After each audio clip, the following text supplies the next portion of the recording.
இனவெறியை தூண்டி மக்களை திரட்டுபவன் நம்மை சார்ந்தவனல்ல என்றார்கள் நபிகள் நாயகம் ஸல்லல்லாஹு அலைஹி வஸல்லம் அவர்கள். தமிழ்நாடு முஸ்லிம் முன்னேற்ற கழகம் இனவெறிக்கு, மதவெறிக்கு, வன்முறைக்கு எதிரான இயக்கம். ஜனநாயக வழியில் மக்களை திரட்டுவதே அதன் பழக்கம்.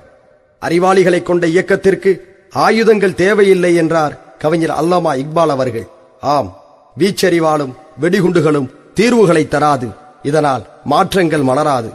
நாங்கள் துப்பாக்கிகளை விட எழுதுகோள்களை நேசிக்கிறோம். பீரங்கிகளை விட பிரச்சார மேடைகளை நம்புகிறோம். எங்களிடம் தோட்டாக்கள் இல்லை, சமாதான பூக்கள் இருக்கிறது.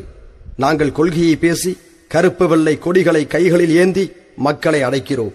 எங்கள் கொடி சமூக நீதியை, சமூக நல்லிணக்கத்தை காக்கும் கொடி. சீன பாகிஸ்தான் மிரட்டலையும் அமெரிக்க ஆதிக்கத்தையும் எதிர்க்கும் கொடி. இந்திய தேசத்தை காக்கும் கொடி.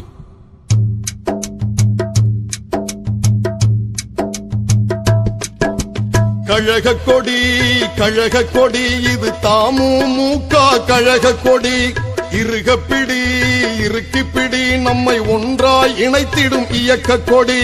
கழக கொடி, கழக கொடி, இது தமுமுக கழக கொடி. இருகப்பிடி, இருக்கிப்பிடி, நம்மை ஒன்றாய் இணைத்திடும் இயக்க கொடி. சாதனை படைக்கும் வண்ண கொடி, நம் சமுதாயத்தின் தியாக கொடி. உரிமைகள் காக்க வந்த கொடி, என்றும் வலிமை சேர்த்திடும் வெற்றி கொடி. தமிழ்நாடு முஸ்லிம் முன்னேற்ற கழகத்தின் எழுச்சி கொடி. இது கருவெள்ளை நிறம் கொண்ட கழகத்தின் உயிர் கொண்ட புரட்சி கொடி. இது கருவெள்ளை நிறம் கொண்ட கழகத்தின் உயிர் கொண்ட புரட்சி கொடி. கழக கொடி, கழக கொடி, இது தமுமுக கழக கொடி.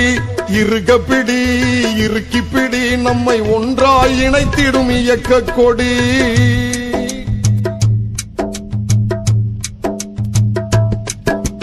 தாயகம் காக்க மலர்ந்த கொடி, தன் மானம் காக்க துடிக்கும் கொடி. தாயகம் காக்க மலர்ந்த கொடி, தன் மானம் காக்க துடிக்கும் கொடி. சமூக நலனை காக்கும் கொடி, சமநல உறவை வளர்க்கும் கொடி. பிரமத மக்களும் போற்றும் கொடி, பிரிவினை இல்லாத ஒரே கொடி.